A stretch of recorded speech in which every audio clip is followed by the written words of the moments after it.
एक नया दिन, एक नया कार्यक्रम। गुड न्यूज़ नेटवर्क के तहत सत्यपथ में आप सबों का अभिनंदन। आप यदि लगातार हमारा कार्यक्रम सुन रहे हैं तो हमारा ये दावा है कि आपका जीवन अवश्य परिवर्तित हुआ होगा, आपका व्यक्तित्व अवश्य निखरा होगा। और यही आज के हमारे कार्यक्रम का मुख्य विषय है, जीवन का परिवर्तन। हमारे वक्ता हैं डॉक्टर रॉड्रिक रॉबर्ट्स। प्रिय मित्रों, आज ये मेरा सौभाग्य है कि एक बार और मैं आपसे मुखातिब हूं, आपसे कुछ बातचीत कर सकता हूं। मैं एक विषय आपके सामने रखना चाहता हूं और वो विषय है पुराना जीवन और नया जीवन। कोई भी व्यक्ति इस संसार में पुरानी चीजों को इस्तेमाल नहीं करना चाहता। हां, ये जरूर है कि कई बार बहुत सी पुरानी चीजें बड़ी महंगी हैं, उनकी कीमत बहुत ज्यादा है और लोग उनको रखना पसंद करते हैं। शायद उनको उनके बाप दादाओं से वो चीजें मिली हैं, लेकिन हमेशा लोगों की ये ख्वाहिश होती है, ये इच्छा होती है कि कोई ना कोई नई चीज उनके घर में आ जाए। आप कहीं पर भी चले जाइए, सारे संसार में आप इस बात को पाएंगे कि हर व्यक्ति कुछ नया चाहता है।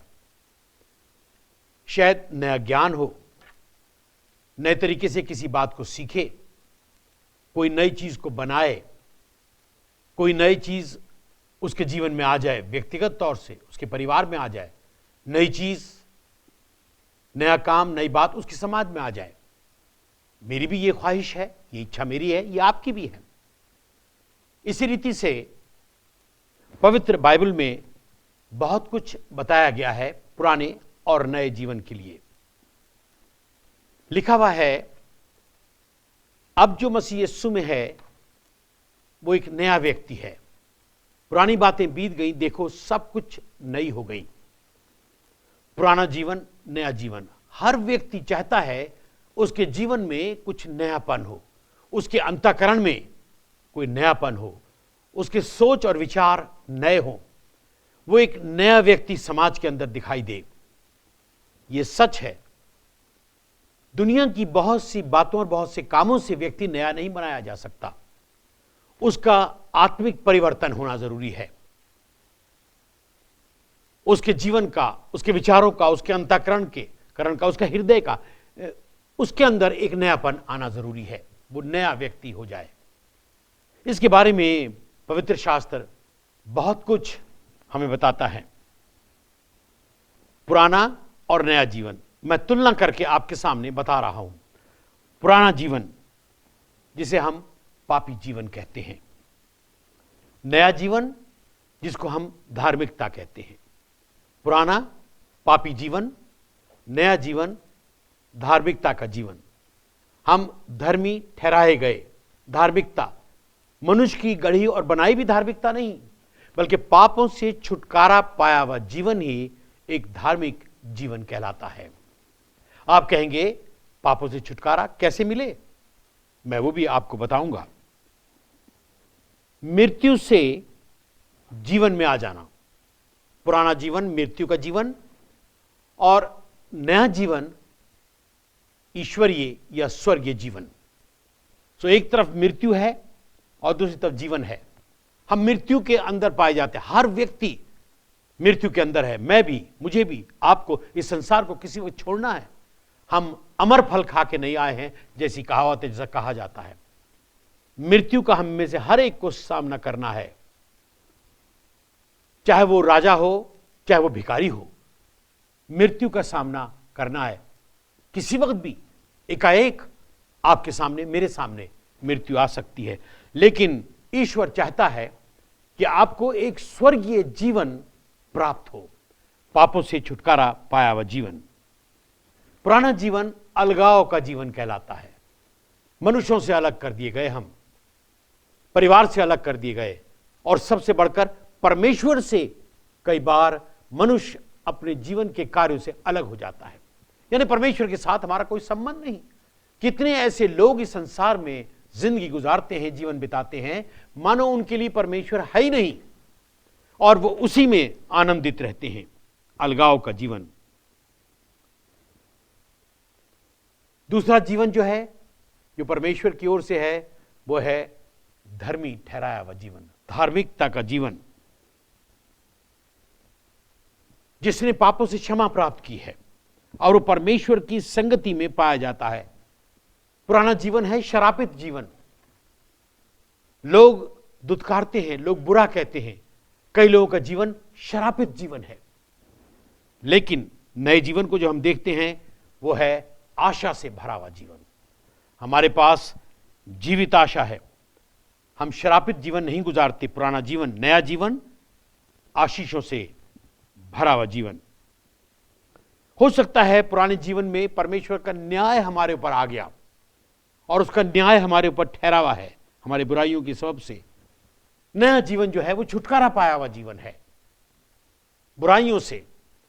हर एक वो बात जो मेरे और परमेश्वर के बीच में आ जाती है, जिससे वो मेरी नहीं सुनता। हम पुकारते हैं, हम चिल्लाते हैं, लेकिन वो हमारी नहीं सुनता। इसका अर्थ यह है कि वो छुटकारा पाया हुआ जीवन नहीं है। परमेश्वर मुझे और आपको एक छुटकारा पाया हुआ जीवन देना चाहता है। हो सकता है पुराना जीवन जो है वो एक लज्जा का जीवन है, शर्म का जीवन है। लोग कहते हैं ना कई बार, अरे तुम्हें ऐसे काम करने से लाज नहीं आती। उसका वही अर्थ है लज्जा का जीवन, लज्जा के काम। लेकिन दूसरी तरफ जो ईश्वरीय जीवन है वो है महिमावान जीवन। लोग जीवन को देख के उसकी सराहना करते हैं। वाह क्या व्यक्ति है, इसकी बातचीत, इसका उठना बैठना, इसका चलना फिरना, गाना बजाना, खाना पीना परमेश्वर की महिमा के लिए है। क्या आज आप क्या सोचते हैं? आपके बारे में लोग क्या विचार करते हैं, क्या सोचते हैं? पुराना जीवन मानो कंगाली का जीवन। आत्मिक रीति से हम कंगाल हो गए। दुनियावी तौर से धनी है, रुपया और पैसा है, दौलत, सोना चांदी सब कुछ है, लेकिन फिर भी मनुष्य आत्मिक रीति से आज कंगाल दिखाई देता है, गरीब है, भिखारी हो गया। उसके पास होना चाहिए परमेश्वर का धन, जो नया जीवन है। जब परमेश्वर हमको आनंद देता है, पापों की क्षमा देता है, पापों का छुटकारा देता है, इससे बढ़कर और किस धन की हमको आवश्यकता है? आज न सिर्फ मनुष्यों की ओर से बल्कि परमेश्वर की ओर से हमारी सराहना की जाए। उस धन की हम तलाश में रहें। उसे चोर नहीं ले जाएंगे, उसे कीड़ा नहीं खाएगा, वो बर्बाद नहीं होगा। यह है एक नया जीवन। हो सकता है सांसारिक रीति से मेरे पास सब कुछ है, लेकिन फिर भी मैं कंगाल हूं। आज कितने लोग हैं जो आत्मिक रीति से कंगाल हैं, कितने लोग हैं जो रोगी हैं। हो सकता है कि शारीरिक बीमारी आपको ना हो, लेकिन फिर भी रोग आपको लग गया है। बुराइयों का रोग लग गया, झूठ बोलने का रोग है, धोखा देने का रोग है, गलत बात मुंह से कहने का धोख है, लोगों को छल में डालना, ये एक रोग है। कितने लोग हैं जो रोगी पाए जाते हैं। कहीं ऐसा जीवन आपका तो नहीं।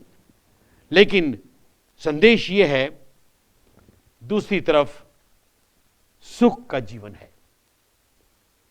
बीमार होते हुए भी, तकलीफ में पड़े हुए भी, बीमारी के बिस्तर में भी पड़े हुए हैं, तब भी लोग आनंदित रहते हैं और उनका सुख का जीवन है।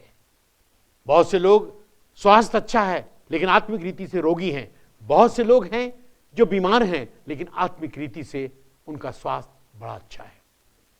वो परमेश्वर में आनंदित रहते हैं। हो सकता है कि हमारा जीवन जो है हारा हुआ जीवन है, पराजय का जीवन।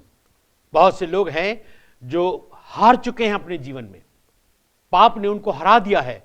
मैं यूं कहूंगा मानो मनुष्य कई बार कठपुतली की तरह शैतान के हाथ में नचाया जाता है। वो जिधर चाहता है हमारे जीवन को नचाता है, जिस बुराई की तरफ चाहता है वो ले जाता है, जिस बुरे कामों की तरफ ले जाना चाहता है वो हमको ले जाता है। मानो हम उसके हाथ में कठपुतली के समान बन गए हैं। लेकिन दूसरी तरफ हमारा विजय का जीवन है। हम परमेश्वर के हाथ में आते हैं, परमेश्वर हमें बचाता है। वो हमें अपने हाथ में लेकर कठपुतली की तरह नचाता नहीं है, बल्कि वो एक विजय जीवन देता है। हो सकता है कि आपका जीवन रंज से, दुख से भरा है और कोई आपकी सुधि लेने वाला नहीं, लेकिन दूसरी तरफ जो जीवन है वो आनंद का जीवन है। हमारे पास रुपया है या नहीं है तब भी हम आनंदित हैं, बीमारी में हैं या अच्छा स्वास्थ्य है तब भी आनंद है, हम गरीबी में हैं तब भी आनंद है। आज कितने ऐसे लोग हैं जो गरीब हैं, खाने को उनके पास कुछ नहीं, लेकिन उनके चेहरे को, उनकी शक्ल को आप देखिए, उनके रूप को देखिए, आपको मिलेगा कि उनके पास सदा का आनंद है।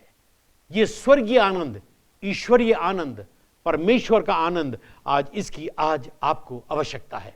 निराश ना हो प्रिय मित्रों, मैं आपको ये संदेश दे रहा हूं, आप निराश ना हो। एक है जो आपकी सुधि ले सकता है और आपको एक आनंद का जीवन दे सकता है। हो सकता है कि आपका जीवन निर्बलता का जीवन है, आप इतने कमजोर हैं, जब चाहे शैतान आपको उठाकर पटक देता है, जब चाहे दुष्ट आपको हरा देता है, बुराइयों में, पापों में आपको ले जाता है, लेकिन दूसरी तरफ शक्ति का जीवन आपको मिलेगा। यह शक्ति इसलिए नहीं कि संसार के बुरे काम आप करें, यह शक्ति इसलिए नहीं कि आप किसी से बदला लें, किसी का विरोध करें। यह आत्मिक शक्ति है जिसकी आज मुझे और आपको जरूरत है। मेरी आत्मा में मुझे वो बल मिलेगा, मेरे हृदय में, अंतःकरण में वो बल मिलेगा कि मैं पापों से और शैतान के हर तरह के हमलों से उसके ऊपर विजय प्राप्त कर सकता हूं। ऐसी शक्ति की आज मुझे जरूरत है जिसको बोलते हैं आत्मिक शक्ति। ये एक नया जीवन है। हो सकता है कि मेरे हृदय में किसी के लिए दुश्मनी है, मैं उसका विरोधी हूं, क्रोध है मेरे जीवन में, उससे बदला लेने के अंदर की भावना मेरे अंदर पाई जाती है। लेकिन दूसरी तरफ जो जीवन है वो है मेल मिलाप का, एकता का जीवन। यह जीवन परमेश्वर आपको देना चाहता है।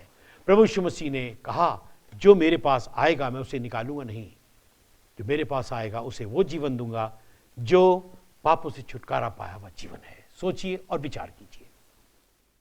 यदि आज के कार्यक्रम ने आपको प्रभावित किया है, आप हमसे और जानकारी, मार्गदर्शन चाहते हैं, तो हमसे अवश्य संपर्क करें।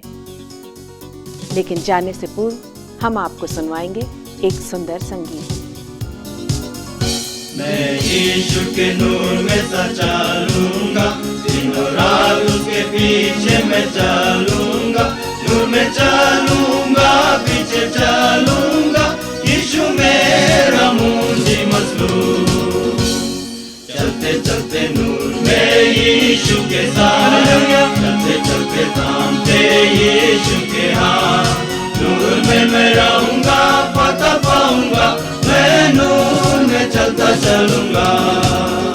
मैं यीशु के नूर में सचा लूंगा, तो अंधेरी रात में न डरूंगा, पैर उठाऊंगा, दिल से गाऊंगा, यीशु मेरा मुंजी मसलूम।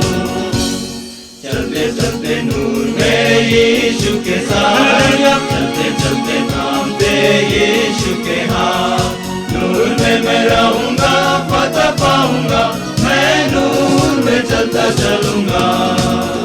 मैं यीशु के नूर में सचा लूंगा, जब कभी आवाज उसकी सुनूंगा, उससे कहूंगा, तुझे सब दूंगा, यीशु मेरा मुंजी मसलूम।